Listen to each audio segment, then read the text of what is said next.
بسم الله الرحمن الرحيم. الحمد لله رب العالمين، والصلاة والسلام على سيدنا محمد وعلى آله وصحبه أجمعين. خۆشەویستانم، سەلام و ڕەحمەت و بەرەکەتی خۆی گەورەتان لێبێت و جارێکتر لە بەرنامەی شیرینچا لە کەناڵی ئاسمانی پەیام بە خزمەت ئێوەی بەڕێز و خۆشەویست گەیشتمەوە. ئەمەڵقەیەمان زۆر تایبەتە و زۆر گرنگە بۆی کە وریابینەوە و بە ئاگاهاتنێکی معنەوی قوڵتیامانە دروست ببێت. ئەگەر ئەمەڵقەیە بوویە هۆکاری ئەوەی کە یەک کەس بە ئاگابێتەوە و تەوبەیەکی ڕاستەقینە و ڕوو لە خواکردنێکی جددی بخاتە ژیانی خۆی، دەستکەوتێکی زۆر گەورەمان لەم بەرنامەیە هەبووە. ئینشاءالله ئومێدەوارم لە خۆمەوە ئەڵێم هەتا ئێوەی ئازوو خۆشەویست و هەموو کەسانش کە بە جددی خی گەورە ئیلهامی تەوبەیانەکا لە ڕێی ئیستیغفارەوە بتوانین هەمومان تەوبە بکەین. ئەم ڕۆژگاری کە کەوتوینەتە ناوی بە تایبەتی ئێستا کە ئەم نەخۆشیە و ئەم بەڵا گەورەی کە ئەم ڤایرۆسە لە ڕێی کۆرۆناوە هاتوۆتە ناو جیهان هەموو شتێکی وەستاندووە. ڤایرۆسێک بۆتە هۆکاری ئەوەی کە شەمەندەفەرەکان بوەستێت، گەشتە ئاسمانەکان قەتاع ببێت، لە سەرزەویە ئابووری هەموو دنیا بکەوێتە ژێر مەترسی، سیاسەتی دەولی بگۆڕێت و نەخۆشیەکی زۆر و نزیکەی 9 ملیۆن کەس تا ئێستا بمرێ بەم نەخۆشیە. زیاتر لە 8 ملیۆن کەسیش تووشی ئەم نەخۆشیە بێت و بەردەوامیش زیاد بکات. ئەمە ئەو شتە بچووکەیە کە جاری وهەیە ئێمە حسابە گەورەکانەکەین بۆ ئەوەی کەوا دژ بە دەوڵەتە گەورەکان یا دەوڵەتە گەورەکان دژ بە دەوڵەتە بچووکەکان پلانی زۆر گەورە و چەکی زۆر گەورە بەکارەهێنن. خی گەورە پێمانەڵێ ئێوە لەوە بچووکترن کە بتوانن تەحەدای دەسەڵات و گەورەی خی گەورە بکەن. ئەم نەخۆشیە پێمانەڵێ کە بگەڕینەوە بەلای خی گەورە و تەوبە بکەین. زۆر زەرورە پێشەوەی بگەینە ناو گۆڕەکانمان تەوبەمان کردبێت. خی گەورە زۆری خۆشەوین کاتێکە ئیلهامی تەوبە و ئیستیغفارمانەکات. هەر وەختێ فێری ئەستەغفیرڵڵا بووین کەواتە فێری ڕێگەی تەوبە بووین و خی گەورەش تەوبەکانمان لێ قبوڵەکات. چونکە ئەگەر ئەستەغفیرڵڵات کرد و تەوبەت کرد کەواتە خوا خۆشیە بیت. مادەم ئیلهامی خستۆتە دڵت، مادەم فێری ئەمەی کردویت، مادەم ئەمەی خستۆتە ناو دڵی تۆ کە تەوبە بکەیت. ئەڵقەیەم شەومان زۆر تایبەتە و ئینشاءالله هەمومان لە ڕێی خۆمانەوە جێبەجێ بکەین. فەرموون ئەڵقەی ئەم جارەمان.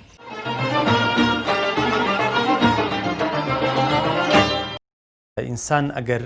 ئیشەکانی تەرتیب کرد، کاتەکانی تەرتیب کرد، بێگومان خی گەورە بەرەکەت ئەخاتە هەموو کاتەکانەوە. سپاس بۆخوا منیش ئەلحەمدولیلا فترەی زیاتر لە 25 ساڵە زیاتر خەریشیم ئیشەم و خەریکی داوەشم لە هەمان کاتەواتە هەردوو ئیشەکەم لێگا و سپاس بۆخوا لە هیچی شاندووە نەکەوتم. سەبەبی ئەمە چییە؟ هەموو ئیشێک لە ئەسڵا خزمەتکردنە.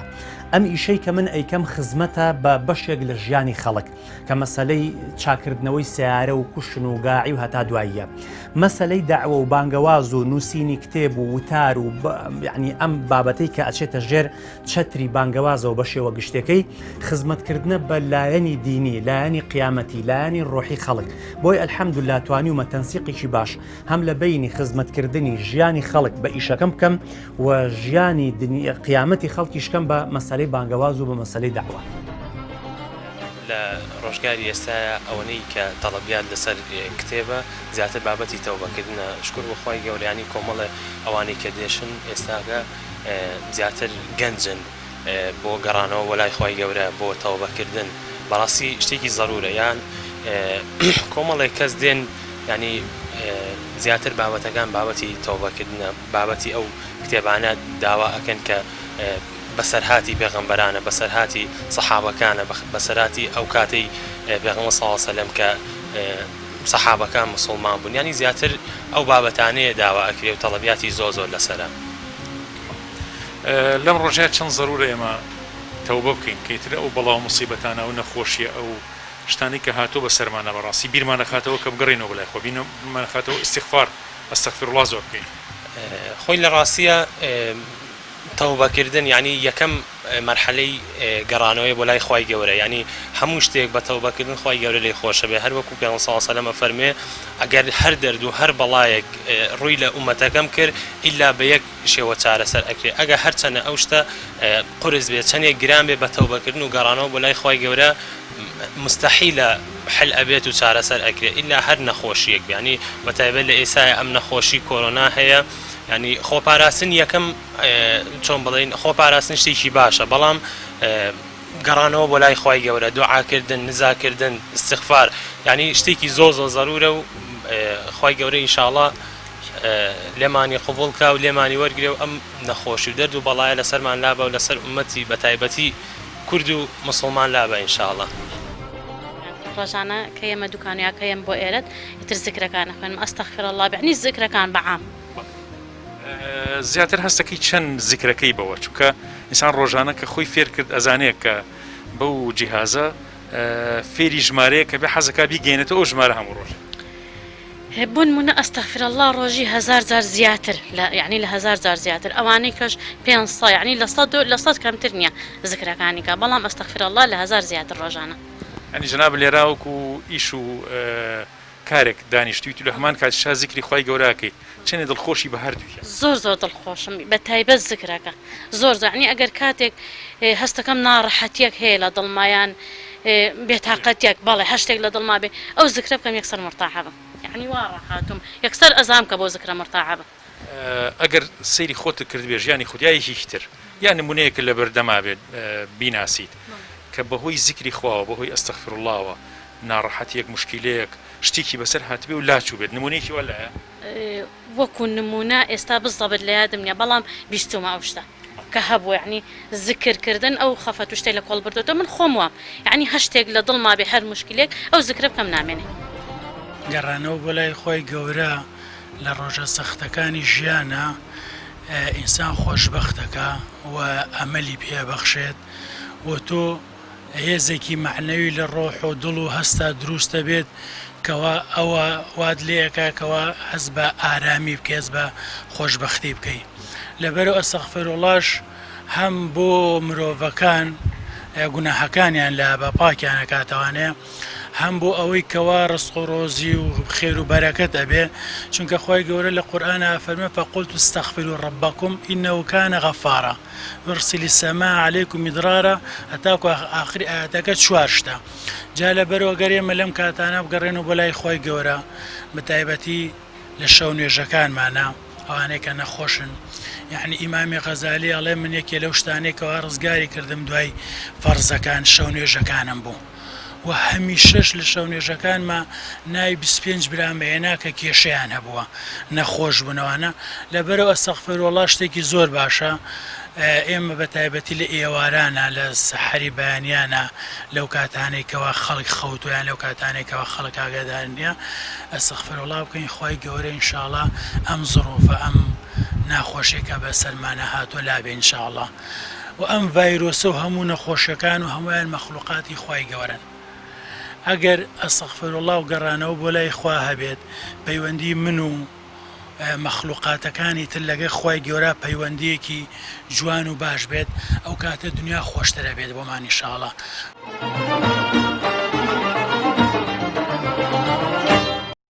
ئازانم خوای گەورە لە قورئانی پیرۆزا فەرمێ فقلت استغفروا ربكم إنه كان غفارا يرسل السماء عليكم مدرارا ويمددكم بأموال وبنين ويجعل لكم جنات ويجعل لكم أنهارا ما لكم لا ترجون لله وقارا وقد خلقكم أطوارا حتى كتاي آية كان وقت إخوائي قورا أما جبوك كأجر إيو استغفار توبة بكن أجر أستغفر الله زور بكن ئەوە وەچە و نەوەتان پێبەخشێت باخ و بێستان و داهاتی زەویتان زیادەکات بەرەو بوومە گەورەکەی ئاسمان کە ڕەحمەتی خوای گەورەیە و بارانە بە زۆری بۆتانە بارێت هەرچی ڕەحمەت و بەزەیی و میهرەبانی خوای گەورە هەیە ئەبارێ بەسەرتانە بە مەرجێک ئەستەغفیرڵڵا و تەوبەی ڕاستەقینە بکەن بگەڕێنەوە لە گوناه واز لە گوناه بێنن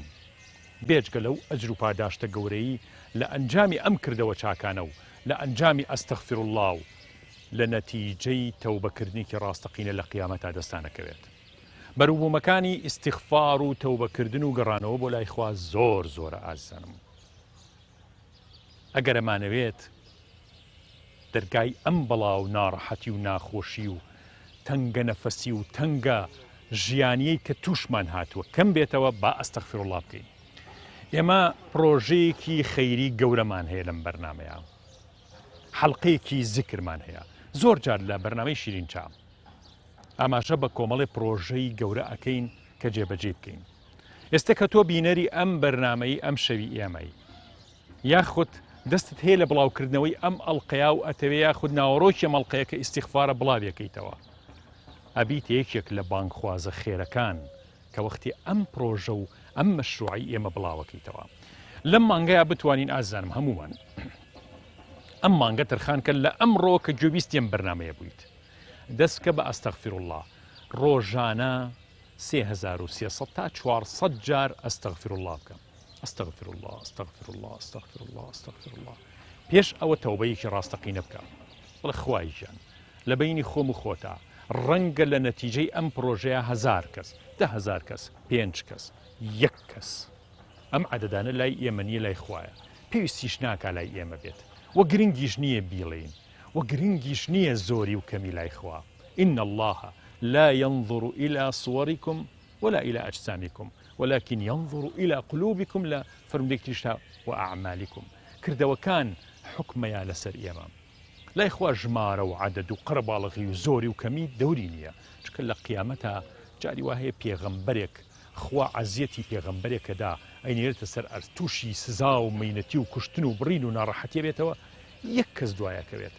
دەی لە مەقامی نبوەتیم پێغەمبەرە کەم ناکە، لە قیامەت ئەمە پێغەمبەرێکە ئومەتەکەی یەک کەسە. پێغەمبەری واشەیە کەسی بەدواوە نییە، پێغەمبەری واشەیە 10,000 کەسی بەدواوەیە. لەبەرەوە خۆشەویستان ئەگەر گوێت لەم ئەڵقەیە بوو بڵاوی بکەرەوە، ناوەڕۆکەکەی بڵاو بکەرەوە کە ئەویشەوەیە لەم مانگەیە لە مانگێک بۆ خۆترخان کە لە ئێستاوە لە بەیانیوە لە دوو بەیانەوە دەست پێ بکە 100,000 ئەستەغفر الله بڕیار بدە لەسەر خۆت کە خوایە من بڕیار بێ 100,000 جار ئەستەغفر الله ئەکەم، محاولە بکەم ناڵەکانیشە بەشدار بن تایە، با ئەوانیش بیکەن. نەتوانی 100,000 با 70 بێت، با 60 بێ، با 50,000 بێ، بەڵام هەوڵ بن 100,000ەکە تەواو بکەن. لەگەڵ ئەستەغفر اللهە دەستکاری ژیانی خۆمان بکەین، چونکە خوای گەورە ئەمەی لە ئێمە ئەوێت. ئێمە نەچینە قیامەت هەتا تەوبەیەکی ڕاستەقینە ئەکەین تا بە چاکی گەڕێنەوە بۆ کەیتان هەڵگرتووە، بەتەمان کەی تەوبە بکەن. گەورە بوویت، مناڵەت هەیە، شوت کردووە، یاخود تەخەڕوجت کردووە، کۆمەڵێ دەستکەوتووە. اینجا ئەم نەخۆشیەش و بەڵاو مصیبەت و مردنیش تەمەن ناناسێت. لە کتوپڕێکا ڕەنگە بەهۆی حادسی سیارەیەکەوە بەهۆی شتێکەوە ئەجەلە بێت و بمری، فریای ئەو تۆبە نەکەوی، بڕژەیتە ناو بەلافاوێکی قیامەتی، چونکە هەموو ڕۆژێک لافاوی مردووان ئەڕژێتە ناو مەحشەر. ڕۆژێ لە ڕۆژان من و تۆشەکەوینە ناو ئەم لافاوەی مەحشەر و ئەڕۆی. لەبەرەوە ئینشاءڵڵا بڕیار بدەن و لەم بڕیارەشا بەرەکەتێکی زۆر گەورە هەیە، چونکە تۆ لە ناو پرۆژەیەکە ئێستا ژمارەیەکی زۆر لە خوشک و برایان و مسلمانانی ئەم وڵاتە و دەرەوەی وڵاتی خۆشمان بەشداری ئالەم مەشروعە خەیراکەن، ئالەم حەڵقە زیکرایە، بە حەڵقەی زیکریە بینین، حەڵقەیەکی زیکری معنەویە. من لێرە، تۆ لە ماڵەکەی خۆت، ئەویتر لە دایرەکەی، ئەویتر بەسەر نەخۆشێکەوەیە عیلاجێک کاتەڵە ئەستەغفر الله ئەستەغفر الله ئەستەغفر الله. ئەو براییتر سایقە ژنێک مناڵەکەی بەخێوە کات و ئەستەغفر اللهکە، حەڵقەیەکی زۆر جوانی معنەوی گەورەی زۆر ڕازاوەمان دروست کردووە. وەرنە ناو ئەم حەڵقەیە، لەم حەڵقە مبارەکترتان دەست ناکەوێت ئێستا لەم سەر ئەرزەیە، لەمە جوانتر نییە کە فریشتەکانی وێنەی بگرێت بۆ قیامەتتان، لەمە باشتر نییە بۆ ناو گۆڕەکانتان کە ببێتە شاهید خوایە لەگەڵ کۆمەڵێکی زۆر کە خۆتیان ناسی، من نایان ناسم، پێویستیشی نەکردو بیان ناسم. وەخوای گیان تەوبەم کردووە، ئیستیغفارم کردووە، بڕیار بن ئەم 100,000 ئەستەغفر الله لەم مانگەیە جێبەجێ بکەن ئینشاءالله. ئێمە دوعای زۆر گەورەتان بۆکەین، دوعایشتان بۆ نەکەنی مەلایکەکان دوعاتان بۆکەن، لە ئێمە زۆر زۆر باشترن، فریشتەکانی خوا دوعاتان بۆکەن، لای خوا مەقبوڵن، لە مەلەی ئەعلا و لە ئاسمانەکان و لە جیهانە غەیبەکەیە باستان هەیە. چیرۆکتان هەیە ئەم چیرۆکەتان باسەکرێت هەڵە گیرێ وێنە ئەگیرێت هەروکو چۆن ئێستا کاکە کۆسار و کە عەبدوڵڵا تەسویری منەکەن و ئەم بەرنامەیە بۆ من وێناگرن بە هەمان شێوە سەدان مەلایکە و سەدان تایبەتمەندی ئەم بوارە وێنەیە کە خوای گەورە خۆی زانێت لە ڕۆژی قیامەتا چۆنە ئاوا وێنەی مەجلیسەکانی ئێوە و ئەو حەڵقانی دانیشتون ئەستەغفیرڵڵاتان تیا کردو و نوێشتان تیا کردووە بۆتانەگرن لەبەرەوە ئازانم کەم تەرخەمی مەکەن لە دەستان دەرەچێت حەڵقەیەکی زۆر مبارەکە و ئینشاڵڵا لە شیرینچایە هەموو جارێک کۆمەڵێ پرۆژەی نوێتان پێشکەشەکەین لە هەموویان بەشداری بکەن خۆی گەورە مۆفەقتان بکە.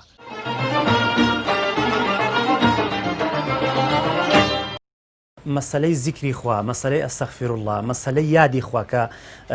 بە شێوە گشتێکە ئەگەر باسی کەین من قەناعەتم وانە تەلەفوزێک بێ قسەیەک بێت تەنها لە زارەوە دەرچێ ئەبێ ئەم شتە سەرەتا لە ناختەوە دەرچێ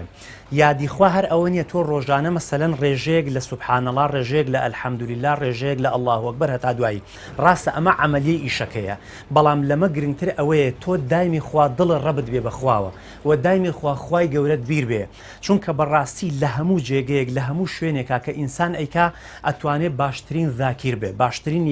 کەسێک بێ کە یادی خوا بکە بۆ نمونە زیکر لە ئیشەکەی منا چییە زیکر لە ئیشەکەی منا بریتێ لە دڵسۆزی بریتێ لەوەی کە جەنابە هاتی تەلاو خیانەتی لێ نەکەم درۆت لەگەڵانەکەم بێوەعدی و لەگەڵانەکەم دەستە نەبڕم سیارەکەت کە داونا باخۆشت لێرە نەبی مادەم خوا لە ناخی منایە یادی خوا ئەەکەم خیانەت لە ئیشەکەت ناکەم بۆیە ئەمڕۆ ئێمە پێویستمان بە ئەستەغفیرڵڵای عەمەلیە بە زیکری عەمەلیە چونکە ئەزمەی ئەمڕۆ بە تایبەتی من لە چینی سەنعەتا بۆت بازەکەم باوەڕ بێ مامۆستا زۆربەی زۆری یعنی خەڵکێک کە ئەمڕۆ ئیشەکەی بە نوقسانی ئەباتەوە لای سەنعەتکارە یا مەسەلەن جەنابەت کەسێک بانگەکەی لە ماڵەکەی خۆتە لە غیابی تۆە فێڵەکەت لێکە لە غیابی تۆە ئیشەکە بۆ سەقەتەکە لە غیابی تۆە مەسەلەن پیاسەیە بە سیارەکە دەکات دەعمێکی پێ ئەکا هەموو سەبەبەکەی ئەگەڕێتەوە بۆ ئەم ئینسانە کە ذاتی خوا و یادی خوا و زیکری خوا و ئەستەغفیرڵڵا نەبووە بە عەمەل لە ژیانیا من ئەگەر قەناعەتم بەوە هەبێ خوایەکەیە چاودێریم ئەکا کە پێم ئەفەرمێ ئین الله کان عەلەیکم ڕەقیبا ئیتر پێویستم بە ڕقابەی تۆ نییە پێویستم بە کامێری تۆ نییە پێویستم بەوە نییە تۆ کەسێک لە شوێنێکا بەنهێنی بەسەر منەوە دانەی بزانێ ئیشەکەم بە باشی بۆ ئەکەیا بە خراپی بۆ مەکە ئەمڕۆ ئەزمەی ئەمەیە بەڕاستی یعنی ئەبێ ئێمە ئەوەندە لە خوا تێ بگەین ئەوەندە لە زیکری خوا تێ بگەین لە بوون و نەبوونی کابرایە ئێمە هەست بەوە بکەین کە خوای کابرا لەوەیە خوای ساحەب ئیشەکە لەوەیە بۆیە خیانەت لە ئیشەکەی نەکەین تەسبیحێکی ماشەڵڵا درێژتان بەدەسەوە ئەو تەسبیحە چی پێەکەی وەڵاوە لای لای پێەکەم تۆ بۆ سەخپلای پێەکەم تەمەن گرگانی خواهی کە چی بێ کە ڕۆژانە بتوانم قورئانیش خوێنم هەموو ڕۆژێ خدمی قورئانیش دەکەم لەخوا بەزیابێ خاصن عەسران لە ئێوارانە ژینەکەم و زۆرش تۆ بۆ سەخپلاکەم و ئەشپارەمە بۆ ئەم زۆرەکە خوا ئەم دنیامان بۆ چاکا و لە ئەم بەڵای ڕزگارمان بێت ئێمە ئەو پرۆژەیەمان هەیە کە ئەو زیکرەمان هەیە کە لە مانگێکە لەم مانگەیە هەر کەسە بۆ خۆی بتوانێت 100,000 ئەستەغفیرڵڵا بکات جێبەجێیەکی ئینشەڵڵا ئینشەڵڵا منڵم هەموو ڕۆژەیەکم مەسەوە حەفتا و پێنج ژینە ئەوەڵڵا چیەڵی ئەم وەزعکە خەڵک تەوبە بکە خەڵک بگەڕێتەوە خەڵک ئەستەغفیرڵڵا بکە خەڵک بیری لای خۆی بێ بیری لای قیامەتی بێت بەڵێ ئەنجا خۆی هەر ئەوەیە ئەگەر ئێمە هەموو نەگەڕێنەوە بۆ لای خوا یعنی ژیان چییە ژیان ئێمە خوا ئێمە وت کردو بۆ ئەی بازگیرنی خۆی خواجان و دوایە تۆ ئەگەر ئەوە بکەی کە لە ڕوو لە خوا بێ هەر کەسێک دایمە سەرکەوتووە ئەوانەی کە ڕوو لە خوانین دایمە دۆڕاون ئەنجا ئێمە بە چ ڕوویەکەوە ڕوو نەکەین خوا پێنج وەزا بێ ئیسلام ئەم بێ نوێژەکان بکەین ئەبێ خێر بکەین بێ چامان لە یەکتری بێ دوعاکرد بۆ یەکتریش بکەین و شارەکەشمان خوا مەحفوظی کات لە بەڵام ئەم بەڵایش کە هاتووە ئێستا حالیان کاموو عالەم پێوەی مبتەلا بووە بەتاکی تاقاتی خوا زکری خوا لەگەڵ هەموو شتێکە دڵخۆشی ئافاتی بۆ دڵێنێ ئێمە پرۆژێکمان هەیە لەم مانگایە بتوانی ژمارەیەکی زۆر ئەستەغفیرڵڵا بکەیت بڕیارەی لەگەڵمانابی ئەو پرۆژیانی بۆ نمونە ڕۆژی 100 جار 1000 جار 10,000 جار ینی بتوانی لەم مانگا ئەستەغفیرڵڵا بکەیت بەتاکی لەگەڵتانە بەشدارە بم پشتیوان بخۆ ئینشاءڵڵا ئەمە پێم خۆشی ئینشاءڵڵا بڕیار بێ کە لەم مانگا ژمارە بۆ خۆ دیاری بکە و ئەستەغفیرڵڵا بکەیت ئینشاءڵڵا هەتاوە بەپێی توان ناچەنە بتوانم ئینشاءڵڵا خۆ من بازاڕ نیە و ویشمان نییە هەر دانیشتوین ئەو زیکرە گەورە بکەی باشتر نییە بەتاکی وایە ئینشاءڵڵا ڕزقی شێنێ چکە ئینشاءڵڵا خۆی فەرمێ کە ئەگەر ئێوە ذكري خوي قولتان كرت فقلت استغفروا ربكم إنه كان غفارا يرسل السماء عليكم مدرارا ويمددكم بأموال وبنين ويجعل لكم جنات ويجعل لكم أنهارا ما لكم لا ترجون لله وقارا. يعني وقت تو استغفر الله أكي يك دنيا للرزق وروزي وبركة أباري بسر أو كسيا لبرو إن شاء الله بريار بك لقل معنا أو ذكري خوي قول لما نعبي إن شاء الله بشتوان بخوا. جنابتان لم دكانيا دستان خوش بي شكاري خوتانا كن چنيك ذكري خوا لا إله إلا الله استغفر الله سبحان الله أمانة کاریگەری هەیە لەسەر دەروی ئینسان. بەڵێ وەک خۆم کە لێرە دوکاندارم بەرداوام لێرە شوێنی نوێشکردنی زۆر کەمە بەڵام لەگەڵ ئەوەشا من بەرداوام نوێژی خۆمەکەم بەڵام وەکو ذکر بەڕاستی زۆر شوێنی خۆی ئەگرێت لە ژیانی و ئینسانە باجددی ینی من خۆم وەکو خۆم بەکارم هێناوە پێشتر و ئیسفادەشم لێ کردووە واتوانم بڵێم ڕێنمایی کەسانی تریش بکەم بەرداوام بەکاری بهێنن چونکە ذکر و یادی خوا شتێکە کە بنیەت و دەرونی ئینسان ئارام و ئاسوودەی پێ ئەبەخشێت و هیوادارم زۆر کەس بەکاری بێنێت و ئیسفادەی زۆری هەیە بەجددی. نمونەیەکتان لانیە کەسێک تەوبەی کردبێت کەسێک گەڕابێتەوە ژیانی خۆشتر بوو بێت لەوە و پێشکە تەوبەی نەکردو زیاتر ئینزیبات و زەبتی بۆ خۆی دروست کرد بێت زیاتر ژیانی ڕێخست بێت نمونەیەکتان لایە؟ وەکو نمونە زۆر نمونەمان هەیە ئەگەر بێت و ئێمە بە دوواداچوونی بۆ بکەین بەڵام وەکو خۆم کەسان هەبووە ئستەغفیرۆڵایان بەکارهێناوە پێش ئەوی کارێک بکەن زۆر ئەستەم بۆ ئەو کارە لە سەریان بەڕاستی بەڵام هاتوون چیان کردووە ئستەغفیرۆڵایان زۆر کردووە بۆ ماوەیەکی زۆر ئستەغفیرۆڵایان کردووە وای لێ هاتووە کە کارەکەیان سەری گرتووە دوای ئەوە کە لێکۆڵینەوەیان کردووە سەبارەت بۆ گەڕاون بدوای ئەوەیە کە بزانن چی بووە و چۆن بۆ ئەو شتیان بۆ شێوێ بووە سەیریان کردووە سەرچاوەکەی گەڕاوەتەوە بۆ ئەو ذکری کە کردویانە.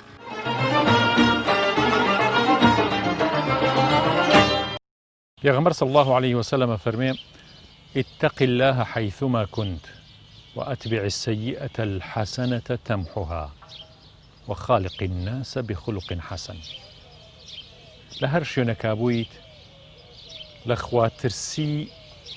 ڕنگڕێژی ئەو شوێنت بۆ بکە بزانێ چۆن نەجوڵیت و بزانی چۆن حرەکەتەکەیت و ئەگەر لەم ڕێگەیە کە ڕێگەی تەقوایە تۆ پیایە ئەڕۆیت تووشی گوناه هەیە بووی چونکە ئینسان تووشی گوناه هەبێ لابودە لە فەرمودەی کتابی پێغەمبەر سەڵڵەڵاهو عەلەیهی فەرمێت ئەگەر ئێوە گوناه نەکەن و دواییش تەوبە نەکەن خوا قەومێکە هێنێت گوناهەکەن و تەوبە ئەکەن کەواتە ئینسان وا دروست بووە هەر تووشی گوناه هەبێت بەڵام ئەو ڕێگەیی کە داپۆشراوە بە تەقوا و تۆ ڕێی تەقوات تیا گرتووە و تەقوا بۆ دیاریەکە کە چی بکەیت و چی نەکەیت یعنی لە خواترسی و خۆپارێزی بۆ دیاریەکە کە چۆن مامەڵە بکەیت ئەوە کەمترین گوناهەکەیت و خۆتە پارێزی لە گوناهە گەورەکان لەبەرەوە اتق الله حيثما كنت لە هەر شوێنێکا بووی خۆت بپارێزە لە گوناه وأتبع السيئة الحسنة تمحها هەر تووشی ئەگەر گوناهێکیش بووی شتێکی بچووک بوویت ڕۆژانە ئینسان تووشی گوناهی بچووکە بێت خەتەرەی خەیاڵی خراپە بێت ئەوە یەکسەر چاکەیە بە دوایە بکە وخالق الناس بخلق حسن ئێتر بۆ خۆی فێرەبی کە ئەخلاقت هەڵس و کەوتت مامەڵەت لەگەڵ خەڵکا باش بێت مامەڵەکان و ئەخلاقی جوان ئەو گوناه و ئەو تاوانەی کە ئەو لەو ڕۆژەیە کردوتە ئەوە شەسرێتەوە بۆت لەبەرەوە خۆشەویستانم استیغفار و تەوبەکردن و ئەستەغفیرڵڵاکردن یەکێکە لەو بنەما گەورانەی کە ئینسانی موسڵمان ئەبێت لەسەری ڕابوەستێت و ڕۆژانە ئیستیغفارمان هەبێت چونکە کە ئیستیغفارمان هەبوو خۆمان بەهاژاری دەرگانەی خۆی گەورە ئازانی کە هەموو ڕۆژێ خۆ بە گوناهبار زانی خۆی گەورە بە لوتفە لەگەڵتا بەس خۆت بە متەکەبیر بزانی بڵێ کەی من گوناهم هەیە گوناهی چی ئەزانی من چیم من کێم ئەبێ خەڵک لە منەوە فێری شت ببێت ئەگەر خۆت وابینی خۆی گەورە کەسێکی خۆشەوێت ئەوەش هەر لە فەرمودەی پێغەمبەر هاتووە صلی الله عليه وسلم کەسێکی خۆشەوێت کە گوناه هەکات و بە زەلیلی و بە داماوی و بەسەری شۆڕێتە بەردەم خۆی گەورە و سوژدە ئەبە و ئەگری و فرمێسک کە ڕێژێڵی خوای عەفوم کە ئەمەی خۆشترەوێت لەو کەسەی کە عیبادەتەکە و خۆی بەشتەزانی و خۆی بە موسڵمانیش عەجایبە بینێت و متەکەبیرە خوا ئەمانی ناوێت ئەمانی ئەوێت لەبەرەوە پێتان سەیر نەبێت لە ڕۆژی قیامەتە شتانێکی زۆر جیاواز ببینین لەوەی لە دنیا بینیومانە. خەڵکانێ ببینین لە مەحشەرە پلیان لای خوا زۆر بەرز بێ کە خەڵک هیچ پلەیەکی بۆ دانە ناون. خەڵکانێکیش ببینی لە قیامەتە پلیان زۆر نزم و ڕیسوا و ئاگری دۆزەخ شوێنیان بێت کە لە دنیا خۆیان زۆر بە خاون مەقام و خاوەن شوێن و شەهامەت و گەورەیی و پلەپایە زانی و متەکەبیر بوون. وە کاتێک ئیستیغفار زۆر بکەین، ئەستەغفیرڵڵا زۆر بکەین، تەوبە بکەین، کاتێکەوە خۆمان بە گوناهبارە زانین. کەواتە هەموو جارێ ئێمە خۆمان هەر بە گوناهبار و تاوانبارە بینین. والمستغفرين بالأسحار قرآن فرمي والمستغفرين بالأسحار بتابتي لبر بيانك هلصي لخو دوای نوێژی بەیانی هەتا خۆرەکەوێت کاتێکی زۆر مبارەکە بۆی ئەستەغفر الله تیابکەی یا لە ڕۆژە لە هەر کاتێکا بۆت کرا ئینشاء الله هەموو کاتێ بیرمان بکەوێتەوە کە ئەستەغفر الله زۆر بکەین و یەکێک بێ لەو تەسبیحاتانەی کە لە ڕۆژە ئەنجام یەدەین و بیرمانەکەوێتەوە کەوا ئێمە تاوانبارین و پێویستە لەسەرمان کە مراجعەی خۆمان بکەین و خۆی گەورە لە گوناهەکانمان ببورێ.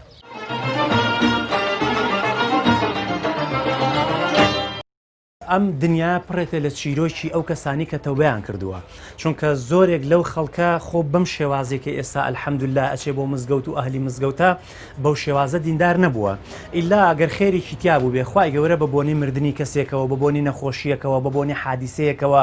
بە بۆنەی خەوێکەوە بە بۆنەی ڕووداوێکەوە ئەگەر ئەم ئینسانە خێری تیا بوو بێ خوای گەورە هیدایەتیاوە. من بەڕاستی شتێک زۆر سەرنجی ڕاکێشام طبعا نمونە زۆرە بەڵام نمونەیە کە نمونەی نمونونەکانە کە لەوە ئەچێ زۆرێک لە خەڵکی تینووی بیستنی ئەم نمونەیە بێ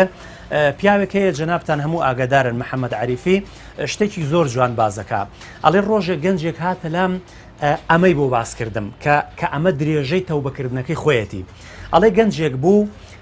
خۆی بۆی جێڕامەوە وتی لەبەر دەستی خۆما دوو برادەرم مردن کاتێک کە مردن ئیتر ئەڵێ ئێمە لەگەڵ برادەرەکانە کۆبووینەوە لە شوێنێکە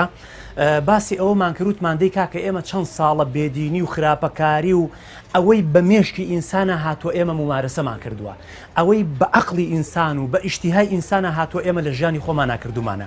بۆیە ئەڵێ لەگەڵ برادەرەکانمانە کۆبووینەوە لە حادیسەی مردنی ئەو دوو برادەرەمانە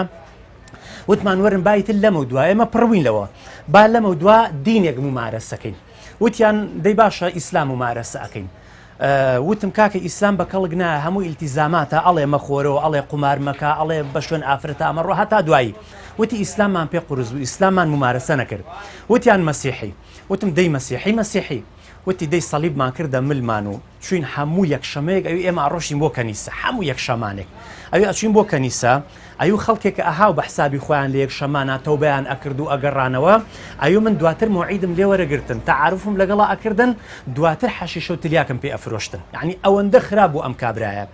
دواتر ئەڵێ ئێمە حەودانە ساڵ من خەریکم ئیشە بووم یعنی ئەڵێ پڕ بووم لە مەسەلەی مەسیحێ تا پڕ بووم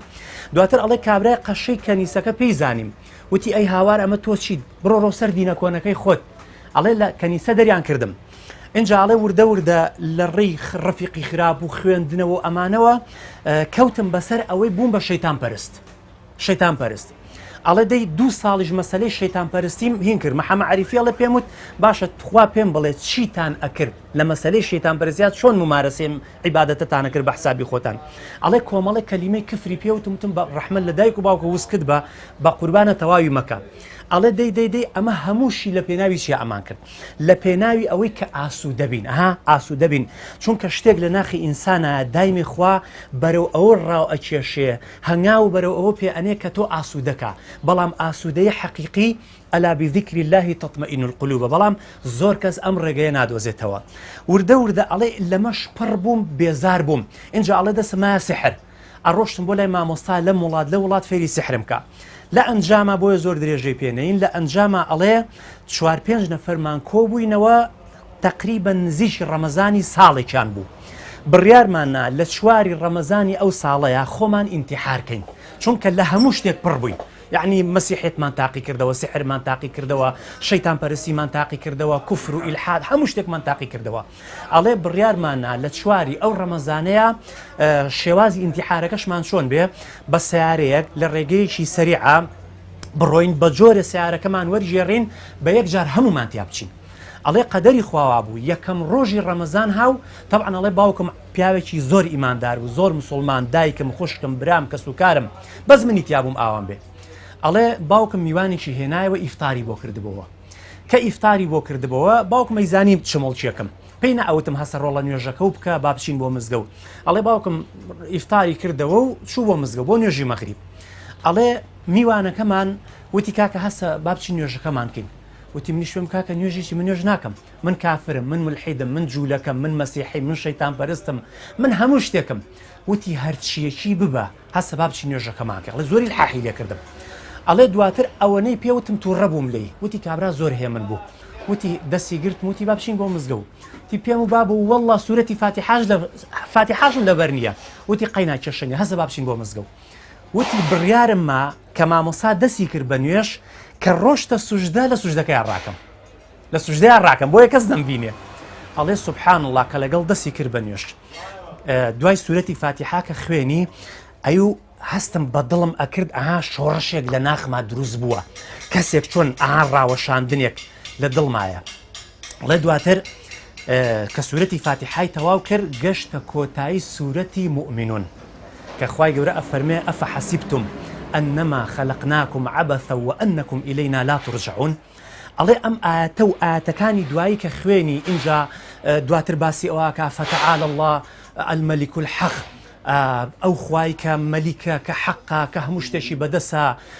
کە شەریکی نییە کە هاوڵی نییە ئێوە ئەگەر چەند کافریش بن هەر ئەگەڕێنەوە بۆ لای خوا و هەر خوا لێتان خۆش ئەبێ ئەڵێ لە بیرکردنەوەی ئەم ئاتانەیە بووم یەک دەنگم لێ بەرز بۆ کەوتم بێهۆش بووم ئاگام لە دنیا نەما دواتر ئەڵێ هەڵیان گرتم و بردیان و ماڵەوە ئاویان کرد بە سەرما ئیتر لەو ڕۆژۆ ئەڵێ من گەڕامەوە ئێستا ئەزانم حەقیقەت چییە ئێستا ئەزانم خوا چییە ئێستا ئەزانم ژیان چییە جا ئەمە بەڕاستی نمونەیەکی سادەیە لە ناو هەزاران نمونەیە کە خوای گەورە ئەم ئینسانە چەندە دوور بێ چەندە عاسی بێ چەندە شەیتان پەرست بێ چونکە خوا دژایەتی لەگەڵ عەبدی خۆیانە خوا بەندەی خۆی خۆش ئەوێ ئەوە تا بە نوێژێک بە یەک ئاەت لە ئاەتەکانی قورئانی پیرۆز ئەکرێ و ئینسانە بژێڕێتەوە بۆ لای خۆی وڵی یادی خوا هەموو کاتێک پێویستە لە هەموو شتێکەوە چکە ئەم گردونەی بەڕێوە چێ خوایەک بەڕێوەیە بە و ئێمەش ئەلحەمدولیلا قەومێکی موسڵمانین خۆشەویستترین کەس لای خوا تەقواکارە ئەوەی کە زیاتر تەقوای هەیە لەبەرەوە هەتاوەکو یادی خوا بکەین هێشتا کەمە چکە تەقوای هەر کەسێ ذکر زیاتر کە ئەوە ئەجری زیاترە لەوەی کە کەمترێکە جا نازان بڵێم چی ئێمە ئەلحەمدولیلا لەبەرەوەی کە موسڵمانی نوێژەکەین پێویستە دایم لاتمە بەڵام بەخوا هەندێکات بیریشمان دەچێتەوە و ئیتر یاینەوە سەرخەت و کە بیرمانەواتۆ زیاتر چییە؟ وەڵاهی دەور و زەمان دنیا زۆر گۆڕاوە یعنی ئێستا خەڵک زیاتر خۆی بە مەسەلەی پارە و دنیاوە مەشغوڵ کردووە هەرچەنە ئینسان ضروريته يعني تو هني شديه تو كسابتك بو خواردن بو ماڵ و مناڵ بۆ هەنێ کات لەبیر تەباتەوە يعني ئەو ذکر لەبیرە باتەوە یادی خوارد لەبیرە باتەوە باز الحەمدولیلا ئەگەر یادیشمان باتەوە هەر جار هەر بیرمانەکەوێتەوە بە تایبەتی لە کاتی نوێژەکانە بانگ الحەمدولیلا جنابتان ئیشی مۆبایلەکەن و زیاتر بەرنامۆشیش داغڵەکەن بۆ ئەوانەی کە پێویستیانە ینی چەندێک ئەو خەڵکیت داوای ئەو بەرنامانەکە کە قورئان و زیکری تایە وڵی کەمە ئەو کەسانی کە داوای ئەواکەن بەڕاستی زۆر کەم بە تایبەتی بە تەمەنەکان زیاتر داوای ئەواکەن نە گەنجەکان چەندێک زیکری خوای گەورە گرنگە لە ژیانمانە چەندێک ینی هەستی کردو کە زیکریکی خواکەیت ئەستەغفیرڵڵاهی لا ئیلاهە ئیلەڵڵاهی دڵ ئیسراحەتەکە مشکلەیەک نامێنێ هەستی بۆ کردووە بەتەکید خۆی زیکرکردن زۆر باشە ئەگەر خۆی ئیستا بە تایبەت لە ئێستا کە خەڵک بێش و بێکار نییە زیکرکەی تابڵی زۆر باشە بەکە بیکەی بەس خۆی لە کاتی کە شازیکر هەر زەرورە مەرجێ لە ئێستا کارمانی و ئیشمانی و کاسبیمان نییە یعنی هەموو کاتێ زیکر بکرێ زۆر باشە زیکرکردنی شێکێکە لەوانی کە ئێستا خەم و خەفەتی نامێنێ بەتەکید تا یادی خوای گەوراکەی شتێکی زۆر باشە تو خۆت تاقیت کردوتەوە ینی ڕۆژانە چ زیکرێک زیاتر زۆرەکەی ئەستەغفیرڵڵاه زۆرەکەی وڵی من ئەوە بتوانم زیکرەکەم یعنی ناڵم عادەتی ئەو نەدانیم بۆ نمونە بڵێم ئەو نەتەسبیحەکەمیان ئەو نا بەکشین عادەت بەس ئیتر چۆن بتوانم زیکرەکانەکەم بەڵێ نمونێکتان لانیە کەسێک تەوبەی کردبێت دڵی ئیسراحەتتر بوو بێت دڵی خۆشتر بوو بێ مشکلەی نەما بێ بێژگە لەوەی کە ئەجر لە قیامەتەکەی با بوەستەکە ینی نمونەتان لانێ کەسێک بۆ جۆرە لە پێشە ئیلتیزامێکی زۆری نەبوو بێ بە نوێژ و عیبادەت و بەڵام ئێستا کە ئەوەی کردووە زۆر دڵی خۆشە بەتاکیدەیەکیان من خۆمە مەتوانم بڵێم من دەمێکە خۆم لە میشەیە لەوتی کە بۆ نمونەها کەرنتینە و شتانە کە دەست بڵێ ئینتبازار نییە و ئیشمانکەم بۆ تۆ زیاتر حەزاکەم یادی خۆی گەورە بکەم باتوانم بڵێم زۆر باشە یادکردنی خۆی گەورە بەتایبەت لە ئێستا نەخۆشی زۆرە خەم و خەفەت زۆرە ئەگەر بیکەن یارمەتیەکانی بەڕاستی خۆی گەورە ئیشاڵە یارمەتیمانەوە ڕزگارە بین لەم نەخۆشی و لەم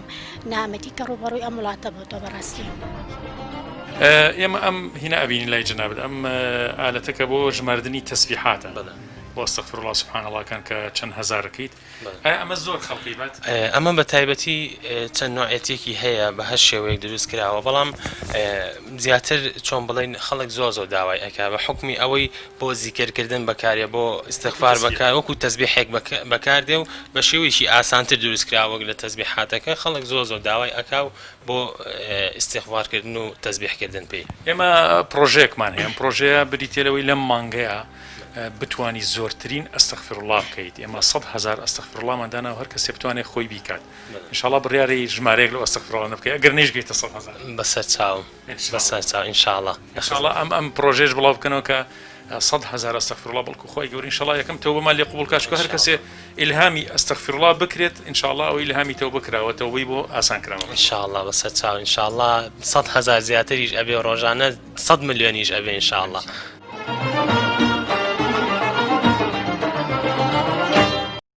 قرآن فرميت وما كان الله معذبهم وأنت فيهم وما كان الله معذبهم وهم يستغفرون أم آية مباركة إمام علي وتيكي زور جواني هي لسري أفرميت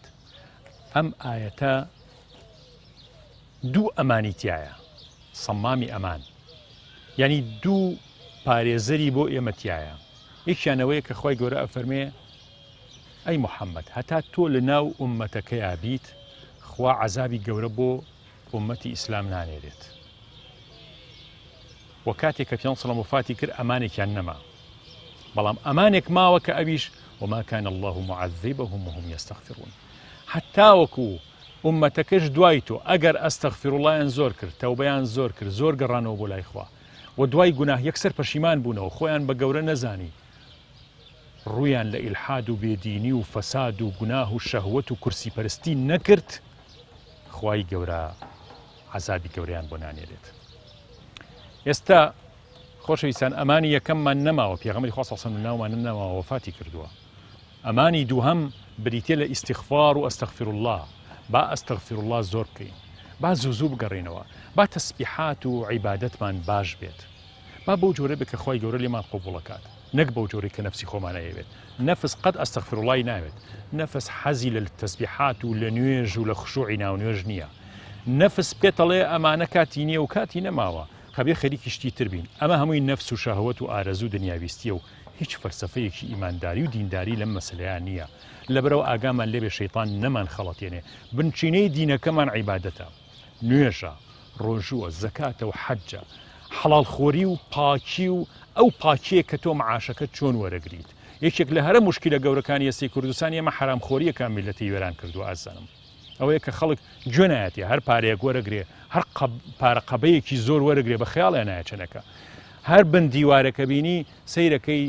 دنیایەک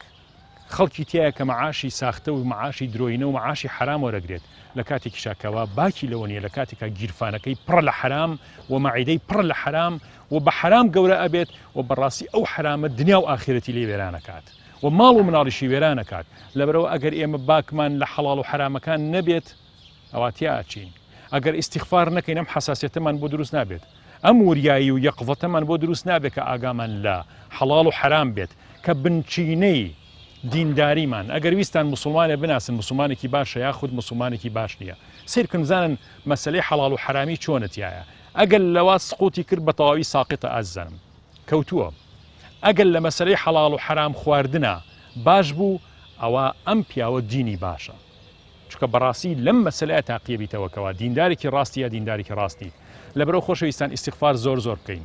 ئەستەغفر الله زۆر بکەین و ئاگامان لەوە بێت کە لە ڕۆژی قیامەتە لەسەر ئەم ئەساسە لەسەر ئەساسی ئیستیغفار و تەسبیحات و نوێژ و عیبادەت چکە یەکەم شت لە قەبرەکەتە لە ڕۆژی قیامەتە لێپرسینەوە لەسەر کرێ بریتێ لە نوێژ. خۆی گەورەی ئینشاءالله هیدایەتی مولایەکمان بات.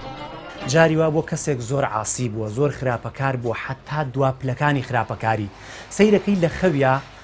خوای گەورە زیندوی کردوتەوە، قیامەت بووە کە ئەمە خۆی باسی کردووە، زیندوی کردوتەوە، قیامەت بووە، بێکەس بووە، بێدەر بووە، هیچ دەروێشی نەبووە. ئالەو لەحزەیە کە خوای گەورە نمونەیەکی زۆر کەمی لە قیامەت پیشانناوە، سەیرەکەی بەیانی کە هەستاوە بە گریانەوە هەستاوە، بڕیاریاوە ئیتر بگەڕێتەوە خراپەنەکە، یان چەند ساڵ کەسی وا هەبووە نسیحەت کراوە، یعنی هەموو ڕێگایکی پیشان درراوە، ئەم هەموو وەعزە ئەو هەموو ئامۆژگاریە کراوە نەگەڕاوەتەوە، بەڵام دایکی مردووە، مەسەلەن کوڕێکی مردووە، جگەرسۆزەیەکی مردووە، خێزانەکەی مردووە، چوزانم پیاوەکەی مردووە، کاتێک کە بینیوێتی شۆڕیان کردوتەوە وەناو ئەو قەبرە، ئەم ئینسانە بیری کردوتەوە، باشە خۆ ئەوە ڕۆژێکی ژیە کە من بم لەجێ ئەو جەنازەیە، سپاس بۆخوا گەڕاوەتەوە، ئەلحەمدا ئێستا خەڵکی زۆر باشی لێ دەرچووە. هاوڕێکمانە بوو شەوێکان چوینە دەرەوانێ بۆ شیرینی خواردنەوەوانە زوو بوو، ئەوە دەوری بای 5-6 هزار خۆتمان کاکە ئیسرافەوە زۆر باەکی بای 500 بکڕین، ناوتێکی هزاریە کڕێنتم من نابێت زۆر ئەمانە. ئەوشتی کاکە من لە سەردەمی جاهیلیەتە کە نوێژم نەکردووە، هەموو شەوێ $150 بە چارەکی عارق، ئێستا ئێوە بەهر پێنجەکەمانەکە بای 5,000 ساردەمەنی خۆی زۆرە، لەبەر ئەستەغفیرڵڵا وای لەم پیاوە کردە بوو زۆر بەخشندە بوو. بەخشندەیش هەم تەمەن درێژەکە، هەم دڵی خەڵک خۆشەکە، هەم ڕسق فراوانەکات. ئیتر ئەوە شتێک بووکەوە بەڕاستی و برایە کە گێڕایەوانێ ئەو کاتە زانیمکەوە ژاتەن باسی بەخشندەیتان کرد بۆ دوورکەوتنەوە لەم بەڵایە، ئەم بەڵا دوورکەوێتەوە لێمان، ئەم ناڕەحەتیە لەسەرمان لاچێ. ئەستەغفیرڵڵا طبعاً یەکێکە لە هۆکارەکانەوە جنابش نمونەیەکی جوانە باس کرد، باسی بەخشینە کرد. چەند ضرورە ئەم ڕۆحی بەخشینە ببێتە کللتور تیامانە، ینی خەڵک فێری بەخشین ببێت تا خۆی گەورە لێ خۆش بێت، تا خۆی گەورە لە بەڵا دووری خاتەوە، تا خۆی گەورە لە وەختە ناڕەحەتەکانە. نمونە لانیە کاک سەرکەوت کە لە وەختێکی زۆر قورسە بەخشینێ بوو بێتە هۆی لابردنی بەڵایە ناڕەحەتیە کە بە چاوی خۆت بینی بێتێت. وەڵا زۆر زۆرە، یعنی بەخشین ئێمە لە سەردەمانەکانی زووە هەر خۆمان، یعنی کاتێک کەوایتر من بڵێن گەنجبینەوانە پارەشتمان پێ نەبوو، برادێکم هاو بۆ لام وتی کاکەگیان بیستومە پارە و پێێنی ئەمانە و فەقیرنەوەوانە 30 دیناری بۆ هێنابووین. ئەو برادەرە سیدنایتمە سیدنارەکەم وەرنەگرت، زۆری لێکردم، ناوی برادێکم وتم چوو ئەو 30 دینارە بەرە بۆ فڵانە کەس. ئەو 30 دینارەکەی بەر بۆ ئەو برایتر وتی کاکە ئەم 30 دینارمان بردۆ بۆ سەرکەوە، بە زۆری نەگرتۆ تۆ وەریگراڵێ لە من وەزعی خراپەتی ئەرە وەڵایەمە نەخۆشمانەیە. دوو ڕۆژی پێچواتم بۆ لای برادێکی ترم لە بازار، وتی دەنگ و باسومان وڵام حەمدا باشم، وتم کاکە تۆ 300 دینارە لای منە، کاتی خۆی بۆ ژنێنانوانە یاومە پێوتی وڵا گەردنم ئازا کردوی 2-3 ڕۆژ لەمەوە پێش. لەو کاتا بووکەوە ئەو شتە ڕوویا بۆ ئەمە شتێکی واقعیە.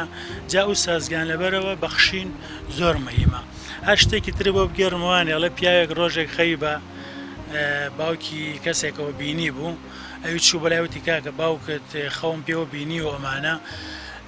زۆر وەزعی شەڕە بۆ خێوتی کاکە خێری چی بکەم، من فەقیرم داماوەم هیچم لە ڕووباری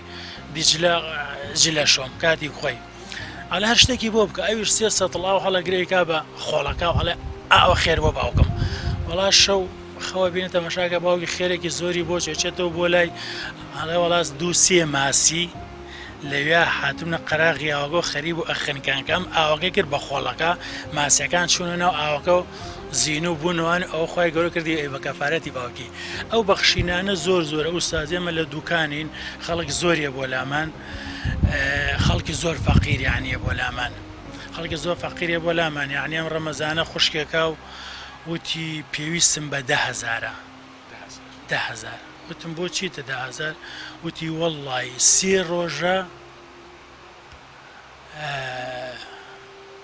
پارشێ و بەربانگ نان و چاخۆین 3 ڕۆژە. ئەتمشتم 10,000 بەشتەکەوتی 10,000ەکە بەشی 5 ڕۆژی کەمانەکات. هەموو ئینسانێتر ئەمە هەمومان سوپاس بۆ خوا موسڵمانین، بۆ پێویستیشمان بەوەیە کە دایم زیکری خوا بکەین و دایم یادی خوامان هەبێت، نەکە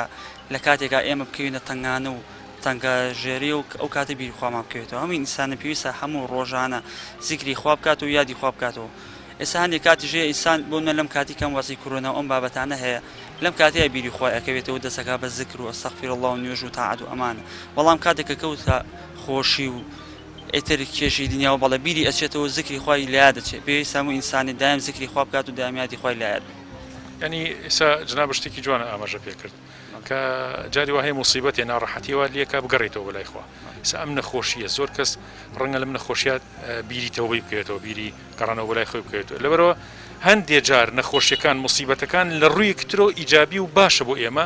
کە بیرمانە خاتەوە کە خۆی گەورە قیامەتێکی گەورە هەیە لە بەردەممانایە خۆمانی بۆ حاضر بکەین نەک بێ ئاگامی لێ بەڵێ قسەکە زۆر جوان هەیە خوا هیدایەتیات و ئەگەڕێتەوە هەنێک ئینسانیت هەموو ئینسانی قابلی غەڵەتە هەیە غەڵەتی کردووە ئەگەڕێتەوە خوا هیدایەتیات شتێکی بۆ کا بە سەبەب و دوایە و ئەگەڕێتەوە بۆ لای خوای گەورە و بە یادی و زیکری خوا لەوە دەست پێەکە کەس نمونەیەک لا نییە جەناب ئەگەر بیرە بێت ینی تەوبەی کردبێت گەڕابێتەوە و کەسێکی زۆر باش دەرچوو بێت نمونە زۆری سێمە بە حکمیەوەی ڕۆژانە لە بازارەکەیان و تر لە تێکەڵاوی بە کۆمەڵگەین زۆر شتمان بیستوانێ جار هەیە من خۆم برادرم هەبووە پێشتر لەوانەیە زۆر بیری خوای نەبوو بێت و لە هەندێک دوورکەوت بەڵام سوتفە حادیسەیەکی هاتووە بەسەرا حادیسەیەکی هاتووە بەسەرا لە مردن گەڕاوەتەوە دوای ئەوە تۆبەی کرۆ سبحان الله تر یادی خوا و تۆبەی کرۆی تر سپاس بەخوای کەسێکی زۆر ساڵح و ڕێک و پێک و بێ مشکیلۆ بێکێشەیە یعنی هەموو شتێکی خوا بۆ ئێمە پەیامیتیایە هەموو شتێک یعنی تەنانەت خوای گەورە باسی هەڵوەرینی گەڵای دارێک ئەکا لە پاییزە ئەفەرمێ هاتنە خوارەوەی گەڵایەک لە دارێک پەیامە بۆ ئێوە چکە بە ئیزنی خوا ئەو گەڵای ئەکەوێتە خوارەوە چ جای بۆ ئەوەی کە ڤایرۆسێکی نەبینراوی نەزانراو کە ئێمە بە چاوەکانی سەرمان بە هەستەوەرە پێنج هەستەوەرەکانمان نایبینین ئەمە بەڕاستی گەورەترین پەیامە بۆ ئینسان کە یەکێک لە پەیامەکانی ئەوەیە خوا پێمان ئەفەرمێ ئێوە چەندە ئیدعای خوایەتی ئەکەن چەند ئیدعای دەوڵەمەنی ئەکەن چەندە بانگەشەی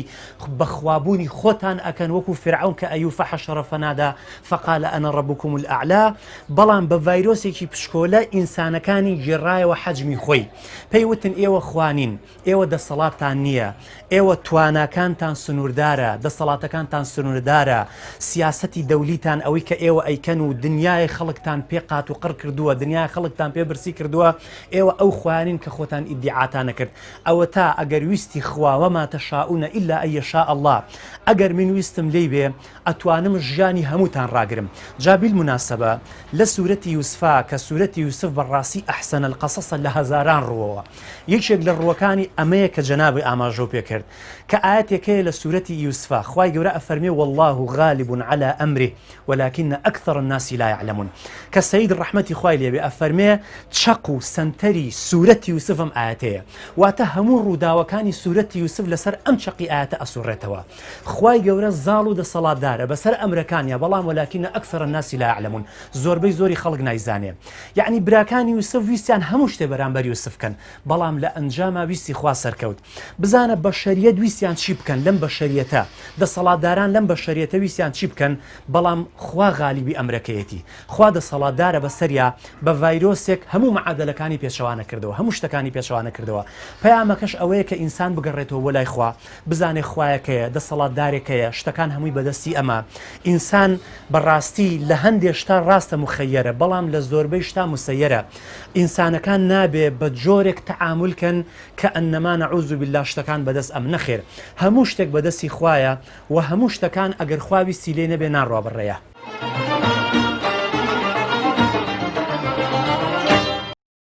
ڕوایەت کراوە کە ئیبلیس ئەڵێت شەیطان ئەڵێ من نازانم چی لەگەڵ بەندەکانی خوایە بکەم من گوناهیان پێکەم تاوانیان پێکەم کە چی وەختێک کە زانمەوەن ئەستەغفر الله ئەکەن و ئەوەی من پێم کردوون هەمووی سڕێتەوە لە سەریان بەڵام دەرگایەکم دۆزیوەتەوە ئەو دەرگایە زۆر باشە ئەویش هەوا و ئارەزوو شەهوەت و حەز لە دنیاکردنە یان دنیا پەرستیە لەم ڕێگەیەوە بۆیانە ڕۆم ئەوان خۆیان وا ئەزانن لەسەر دینە ڕاستەکە ماون من لە خشتم بردوون وازان دیندارن وازان هیچ هەڵەیەکیان نییە بەڵام من لە خشتم بردوون و سرم کردوون بە ناو دنیا و شەهوەت و ئارەزوو حەز و دنیا پەرستیە و بە خۆیشیان نازانن لەبەرەوە من لەم ڕێگەیە سەرکەوتوم بەسەریانە ئەمە ئەو قسەیە کە شەیطانی کا بەرامبەر بە ئێمە خۆ خۆڕاستەکە هەر چەند درۆزنیشە هەر بۆیە پێغەمبەری خوا صلی الله عليه وسلم فەرمێت هەر کەسێ ئەستەغفر الله زۆر بکات زۆر یعنی ژمارەیەکی زۆر ئەستەغفر الله لە ڕۆژە لە شەوە لە هەموو کاتێکا بیکات ئەوە خوای گەورە لە هەموو خەم و هەم و بێتاقەتی ڕزگاریەکات واللهی ئازانم ناڕەحەتیتان نامێنێت بێتاقەتیتان نامێنێت ئەگەر لە سیژ نابن وازانن ناو بەهەشتان ئەگەر لە ناخۆشی و نەخۆشیە بن هەست بە سەبرەکەیت هەست بە نیعمەتی سەبرەکەیت خوای گەورە ئیلهامی سەبر تەکا کە سەبر بگریت و ئەجری سەبرەکەیش دەستکەوێت ئەجری نەخۆشیەکە دەستەکەوێت ئەجری سەبرەکەیش دەستەکەوێت ئەگەر بێ مناڵن ئەوە ئەستەغفر الله زۆر بکەن فقلت استغفروا ربكم إنه كان غفارا خوا غفور رحيم ليتان خوش بهم يرسل السماء عليكم مدرارا ويمددكم بأموال وبنين منال ومال ومنال تانياتي أو منالين يبقى استغفر الله زوركا أجر هر منالي نبو لجيجي أو منال نبونا استغفر الله كجي صدان منالي بو كاتو بقيامت لدنيا شاد الله خوشكات لبرو لم بروجي إن شاء الله أزن وهموتان جيب كان وبردوام أستغفر الله قرانو بولا إخوان لحس ما نابي لهست ما نابي لنست ما نابيت وبردوام ذكر كان إخوان زيندوبي للامان إخوائي قورا همولاكتان وهمولاكمان موفقك إن شاء الله أم ألقيش كاتب تيوشوي قورا بو قيامتي منو إيوي أزو خوشويست رجاتان ليكم ئەوەی ئێستاگوێی لێمە بڕیاری ئەم پرۆژە گەورەیە ئەم مەشروع گەورەیە بە ئەم حەڵقە زیکرە گەورەیە بە کە لە شیرین چایە باسمان کرد بۆ ئێوە کە 100,000 جار ئەستەغفر الله بکەن لەم مانگەیە و ئینشاءڵڵا دوای ئەوەش دەستی لێبەرمێن ئێمە پرۆژە و مەشروعێکی تریشمان هەیە کە چنێک بتوان جێبەجێ بکەن کە ڕۆژانە 1000 سڵاواتە لە دیداری پێغەمبەر صلی الله علیه و سلم چنێ بۆت کرا ئەگەر 100 جاریش بۆ کرا سڵاوات لەبیر مەکەن سڵاوات زۆر گەورەیە وجزء إلى قرآن بيروزيش بوتان كرابي خير إن شاء الله خوا توفيقي أمشو إيوش باتو سرفرازي دنيا وقيامت بن هو دارم أمالقي إن شاء الله جيجي رزامن دي حق تعالى بيتو وبشت بخواي كورا إيوي عزيز وخوشويستيش سودكتان لمالقي بيني بيتو بعملي بكردار ئەم پرۆژە و ئەم مەشروعە جێبەجێ بکەن ئینشاءالله دەستخۆشی زۆر بۆ هەموو لایەکتان خوا سەرفرازتان کە دوعاکانتان گیرا بکات لەم نەخۆشی و بەڵاو مصیبەتە خۆمان و ماڵ و مناڵ و دایک و باوک و خوشک و براو سەرجەم ئێوەی بینەر و خۆشەویست و مسلمانان بپارێزێ ئەوانەی وفاتیان کردووە یا رب العالمین بەم نەخۆشی خوای پلەی شەهیدی و پلەی بەرزیان پێ ببەخشە ئەوانەی نەخۆشن بەم نەخۆشی یا ربی شیفای عاجل و بەپەلەیان بۆ بنێرە ئەوانەی توش نەبوون یا ئیلاه العالمین بیان پارێزە هەمومان بپارێزە و سەرفرازی دنیا و قیامەتمان کە و دەرگای خۆشی و هەرزانی و دڵخۆشی و عەدالەت و دادپەروەری لە وڵاتەکەمانە بەرقەرار بکە سەرفرازی دنیا و قیامەتمان کە و ئێوەی ئازیز و خۆشەویست هەموو کاتێکتان شاد سبحان ربك رب العزة عما يصفون وسلام على المرسلين والحمد لله رب العالمين والسلام عليكم ورحمة الله وبركاته.